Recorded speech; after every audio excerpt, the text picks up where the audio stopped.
A very warm welcome back to the Nutrition Collective events. We're an educational platform focusing on providing healthcare practitioners with cutting-edge knowledge around chronic disease. I am Lucia, and I'm really looking forward to interviewing Professor Valter Longo. He's a professor of gerontology and biological sciences and the director of a longevity institute at the University of Southern California in Los Angeles, which is one of the leading centers for research on aging and age-related disease. Dr. Longo is also the director of the Longevity and Cancer Program at the Institute of Molecular Oncology in Milan, in Italy. Today, with this interview, we're gonna looking at some key areas of his research of the longevity diet and the fast mimicking diet and their impact on prevention on chronic disease. And also, we're gonna ask some highlights on his work for his no-profit foundations. So, welcome, Valter. It's a pleasure to have you here with us. Well, thanks for having me. Shall we start immediately? We already have some questions. We are quite familiar with the Mediterranean diet, but we know that you have researched a lot and specialized in the longevity diet. Can you please explain us what are the differences between those two diets and the highlights of those two diets? The Mediterranean diet obviously is based on lots of things, but started with Ansel Keys and based on the southern Italian, particularly Campania group of people in Campania and the way they used to eat. They don't eat like that anymore, and it's got a lot of similarities with the longevity diet. So a lot of legumes. And a lot of vegetable. It's got differences with the longevity diet. For example, the longevity diet is low on fruit. The Mediterranean diet is high on fruit. The Mediterranean diet doesn't really have age-specific changes. The longevity diet changes very much between, let's say, the 0 and 20, 20 and 65, 70, 70 and above. And so the longevity diet is more based on of course, the Mediterranean diet is based on that. And what some people used to eat in the Mediterranean area, the longevity diet is based on 5 pillars. And so that's just the centenarians and not just of that part of southern Italy, but Okinawa, Loma Linda, and lots of places around the world. All of that represent 1 pillar. Then there's 4 more pillars. And so defining, for example, the longevity diet includes a 12 hours time restricted eating, 12 hours fasting, 12 hours eating, includes a fasting mimicking diet 2 or 3 times a year, includes a specific fish and not on any source of animal proteins. I mean, the Mediterranean diet is much more, you can have a fairly high amount of meat, based on most definitions, and the meat can be red and white and fish, but it's low, but it's still, in the longevity diet, there is no red meat, there is no white meat, only fish is allowed a few times a week. So it's quite different, although there are certainly lots of things in common. Now, talking about those diets, you mentioned the fast mimicking diet, which I know it's a diet that you researched a lot. And I also wanted to ask you, what prompted you to research the fast mimicking diet and what benefits it can have on the prevention of chronic diseases, such as diabetes, cancer, and metabolic syndrome? And it also has an impact on fertility following a fast mimicking diet? Yes, so the fasting mimicking diet, I was a student of Roy Walford back, 30 years ago, actually. And Roy was the leading person in the planet for nutrition and longevity back then. And he was working on something called calorie restriction. And calorie restriction had lots of benefits and lots of problems, right? So calorie restriction is about 25% less calories than normal, and not 25% less than excess, but 25% less than normal. So it's quite low calorie intake. And Walford has shown extraordinary effects for this calorie restriction, but also extraordinary problems. Let's say the weight loss, muscle loss, et cetera, et cetera. Yeah, so the fasting mimicking diet is the answer to that.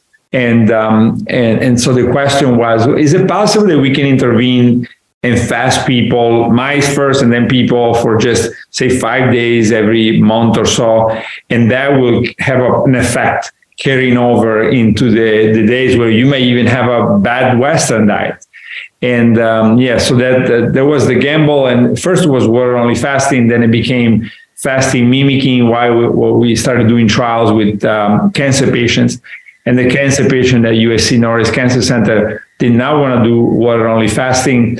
And so then we went to the National Institute of Health and asked for funding for, can we come up with a diet that people can eat and have the same effects as fasting, right? And that's what the fasting mimicking diet. So it's trying to solve two problems. One, it does not want to impose to people daily changes, because most people are not going to do daily changes long term.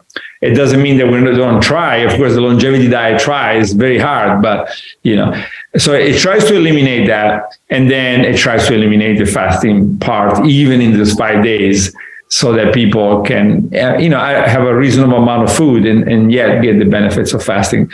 And so it works. So we now have about maybe 10 clinical trials, many on cancer, some on diabetes and pre-diabetes, etc. And so the data is very promising for cancer, but also starting to get to the conclusive level for diabetes and pre-diabetes with maybe 4 trials all showing the same thing: reduction of A1C, reduction of fasting glucose, and reduction of regression of the diabetes. Right now. All the trials have shown the same, that drug use is reduced by patients, diabetic patients that are, on 4, 6, or 12 cycles of the fasting mimicking diet. All trials are showing the same. And so, very promising for diabetes and cardiovascular disease and metabolic syndrome. But also promising for cancer and for people that just want to be healthy and maybe we haven't published yet on biological age, but that's coming up. The effect of fasting mimicking diet on the biological age of people that have done it. Wow, this is so interesting. Thank you very much. And so, what do you believe is the most valuable dietary intervention for the prevention of chronic disease? Is the fast mimicking diet? It's having a Mediterranean style dietary regime. It's the longevity diet. What would you recommend? Yeah, obviously, because the Mediterranean diet is considered within the longevity diet, I recommend the longevity diet, and the fasting mimicking diet is also inside of the longevity diet. So longevity diet. Diet, of course, is a technical term. It has nothing to do with, eating differently to lose weight, but it has to do with, everything you eat. So what should that be? And that should be the longevity diet based on lots and lots of studies, many mine, but many by lots of other groups. And so the longevity diet considers epidemiological data, and it considers clinical studies, and it considers basic research, and then it considers, again, centenarian studies from all over the world. The Okinawa, Loma Linda, Calabria, Sardinia. So all of that is considered. So I think we need to sort of move to a smarter, more individualized idea of diet in the Mediterranean diet. The Mediterranean diet, like the calorie restriction, is simple ideas are good and bad. They tend to be very good, and of course it's very good to be on a Mediterranean diet. But we also just finished a trial showing that within 7 months on the Mediterranean diet, the average person lost 7 pounds of muscle mass, 5 pounds of muscle mass, of lean body mass, right? So this is just one example of how just by going to an area of Italy and saying this is the best diet in the world, you're going to get good and you're going to get bad, right? The longevity diet is try to move away from ideas like that and move into, well, exactly what are we talking about? What is the level of protein? What is the level of amino acid within the proteins that at each age, and it's going to be beneficial to that person. And of course, very soon it's going to be for each person, right? Not just at each age. So we have clinics in Milan and Los Angeles for the foundation, and everything is personalized. So everybody gets a different treatment, and it should be like that, right? Because so I think it's an evolution of a lot of these old ideas. And the last question on the diets is because we mentioned talking about those diets, and obviously you said Mediterranean or longevity, and we're all thinking about the beautiful produce that it's in the Mediterranean area or Okinawa or California. But what if, as practitioners, we want to advise a longevity diet or a Mediterranean diet in the UK or in the US or more broadly worldwide? Would you recommend some modifications? There are some dietary products that, maybe are not easy to find in the UK because they don't grow. How can we do it? Well, first of all, the longevity diet that was written in California, right? So, and it was written with in mind, my time in Chicago and my time in Dallas, places that probably don't have we don't have big differences with the UK, right? Let's say they have differences, but not big differences. So certainly between California, Chicago, and Dallas, a lot of the ingredients that you will see on the table of in UK cities will be represented. And so it was never meant to be an Italian diet. It was meant to be as mentioned, a diet for the world.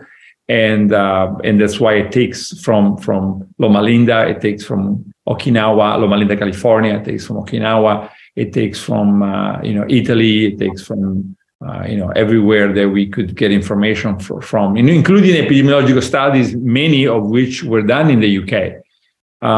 So it's not about a particular ingredient; it's a particular category of ingredients. So it's not about which vegetable, but vegetables, right? So, or it's not about which fruit, but fruit in general. And of course, the dietitian or the nutritionist in each country is going to have to come up with different versions.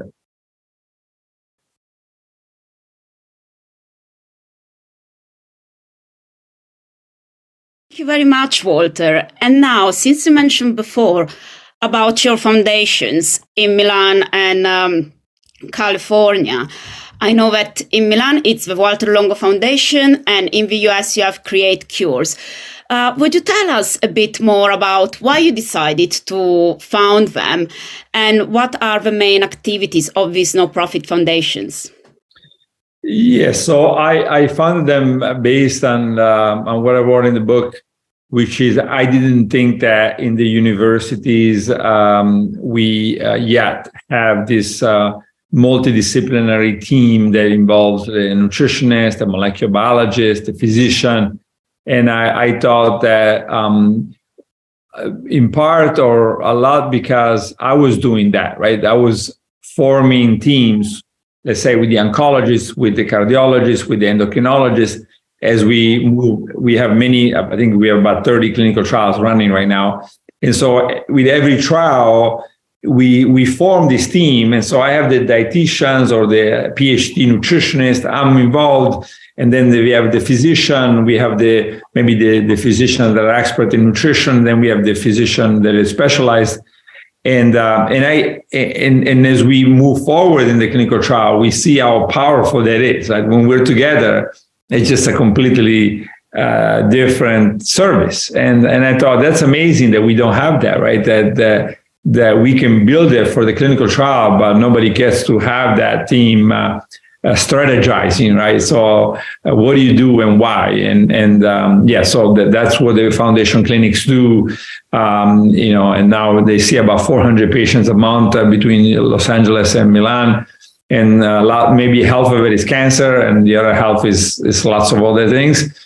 And so very proud of that and the way it's working. It's growing very rapidly, and we're starting to get a lot of interest from donors to keep it going. Because of course it's expensive, right? So to have this team, I mean, people deserve it, but who's going to pay for it? And so I think eventually it'd be nice if governments pay for it, but thus far, we rely on donations and on my books, and the profits from the book go there, and on donations, and also of course patients pay when they can afford it. They don't pay if they cannot afford it, and so I think it's going well.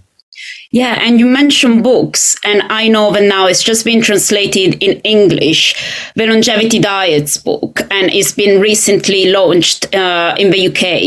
Can you tell us a bit about this book?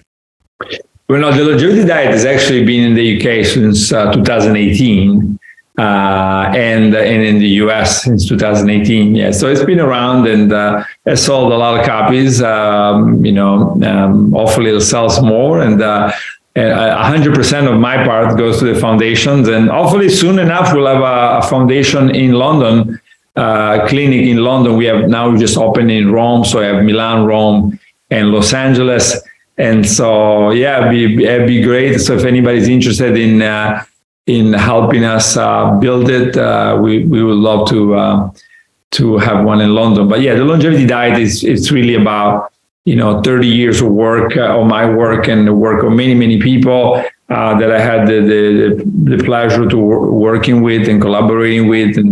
So at some point after maybe 25 years of doing this, I felt, okay, now I think I know enough to put it together in a way that, in a 5-pillar based way that I felt would not change very much, right? In the next 5-10 years, and that's why I wrote it. And now it's been 5 years. Was actually 7 years since the Italian version and 5 years since the English version. And I have to say, I would change very little. I would change a few things, but not very much. Okay, that's so interesting. And which other books has your foundation published? Well, now there's an English version of the longevity stable, and that's a little bit of a fundraising effort, but it's a lot of recipes from all over Italy, and that we felt that people love to eat, but so they're very tasty, and yet they match very well the longevity diet. And I thought it was a good effort by my team, by foundation team, to come up with over 300 recipes. And again, it's a little bit of a fundraising. It's less scientific than the first book, and much more about how do I eat like that. Again, people in the UK probably have to make adjustment based on what they like, and hopefully working with a dietitian or nutritionist to get there. Perfect. Thank you very much, Valter. It's been great talking to you, and I have insights about your research on diet, your foundation works, and your publications. Thank you very much again. And I also want to thank you, everybody that's been watching us, and we hope we can see you in the future for our Nutrition Collective events. Please check out our website, www.nutritioncollective.co.uk, for future events, webinars, and masterclasses. And again, thank you very much, Valter. Thank you.